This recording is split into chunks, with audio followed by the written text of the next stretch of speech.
Hi, it's Martin Crane with Crane Realtors. Today I want to touch on briefly contract contingencies, some things that you're going to see in these purchase contracts. Whether you're buying a house or selling a house, both parties are going to see the same purchase agreement. There's contingencies that are very common. The contract's very lengthy. It's 7 pages. I understand it can be overwhelming, but we're going to focus on the most important things. And the most common contingencies and the most important things are financing. Do you qualify for the financing on the terms that you write in that contract? Now, if you're diligent about making sure things are complete properly, this becomes a way out if you do not meet the certain standards or parameters that you've put in there. So if you said, well, I'm not going to buy this house, well, I put in my contract that I want to put 20% down and I want an interest rate of no more than, say, 3.5% on a 30-year fixed rate. If you go through the process of making that loan application and they say, well, we can't provide you that 30-year loan at 3.5%, it's going to be 4.5%. That's a contingency. That means that you could void the contract if you could not get the terms that you have stated in the contract. Another common contingency is appraisal. Most contracts have, if you're financing, and this is not if you're paying cash, there's other options for you, contingency for financing, that the contract price, the appraised value shall meet or exceed the contract price. We haven't seen a lot of issues with that these days because of the rising values, but at some point things are probably going to change, and some exuberant people may want to pay more than they potentially should because they're fear of missing out on a property. But if that appraised value does come in lower, you do have some options, and they're very specific, and there's some specific time frames in there that you need to, from the time you've been informed of a low appraisal, and you have so many days to take some action, and you have to either renegotiate some terms, void your contract, or you move forward. Another big contingency is the proration of taxes, dues, and assessments. So as a buyer and a seller, the taxes are all going to be prorated to the date of deed. So our Jefferson County, Kentucky taxes go from January 1st to December 31st. If you close on March 1st, the seller has not paid that tax bill that comes out in October, and they usually pay them in November for Jefferson County, Kentucky. So from January 1st to that March 1st close date, the seller would give you a credit for the taxes that have not been paid based on the last year assessed value.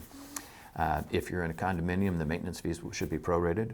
If you have a homeowners association or a 5th or 6th class city, all those taxes will be prorated too. So don't be concerned about that on your Kentucky contracts. The Indiana contracts do have a little bit different of a language in there.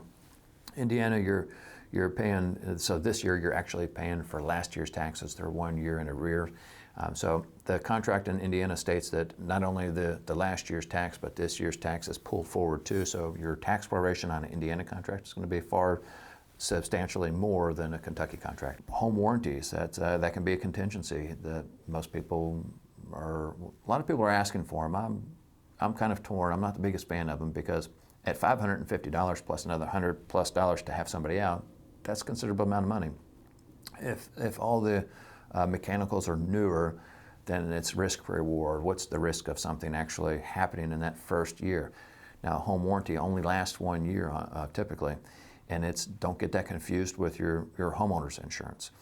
And they have very strict limitations on what they pay out for different things. So if you're interested in home warranties for your purchase, or if you want to use a home warranty as a tool to make people feel more comfortable with the sale of your property, pick the one that you feel is best. And there's 3 probably major companies out there that we can provide you those documents, and you can see what they do pay and don't pay, and the maximum what is almost out of pocket, like health insurance. A receipt of the seller's disclosures, that's a contingency. If you didn't receive the seller's disclosures, if it's not an estate or foreclosure or some other very specific type of sale, you're supposed to receive seller's disclosures, and they should be completed to the most knowledge that owner has. Now, bear in mind that not everybody's truthful. Not everybody has the eyes and the knowledge onto what to look for in their own home to disclose that to you. And I always say that's a first starting point. That's a good starting point to look at to see if what the condition of that house is. But being on site with your agent and really looking thoroughly at the house is more important, and especially the home inspection, that sheds the most light. Let's see, lead-based paint. That's another document that's in the contract. If it wasn't in there and should have been, there's a time frame that seller's agent is supposed to get that to us and to you, or the seller's supposed to complete and get to you. If they haven't provided it and you want to void the contract because you never received it, very specific timeframes again in there to do that. Inspections, there's a whole video on inspections. I would suggest that you watch that, and it tells you about the inspections, but there's an inspection contingency. You can do any and all inspections that you feel is necessary. Those inspection costs are your cost. They're not the seller's cost to inspect their own property. So inspections can be expensive. You could spend anywhere from $400 to $1,200 to do inspections, depending on the size of the house and the concerns on the home. Verification of square feet. There's a limited amount of days to verify square feet.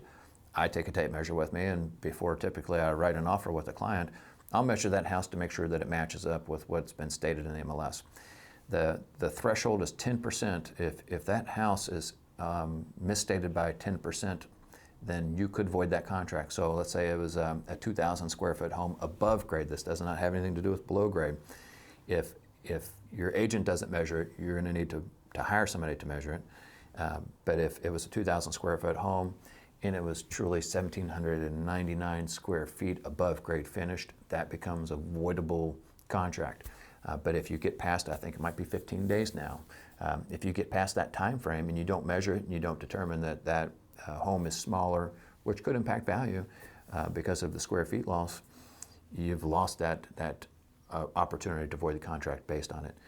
Now your only concern is, does the appraisal still meet the numbers, because it was probably evaluated on a totally different square feet. That's a whole nother problem that could come up. But survey, if you're concerned about where your boundary lines are, if somebody added a garage, if you're going to put a fence up, anything like that, if you don't have a survey, you're not going to know truly where those boundaries are unless the seller can provide you a survey, unless they can show you where the markers are on the property.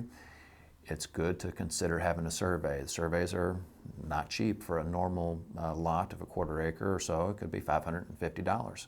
When you get to larger lots or big tracts of land, it can be extensively more, especially in the summertime if it's a large tract of land when you don't have a clear vision through the tree line.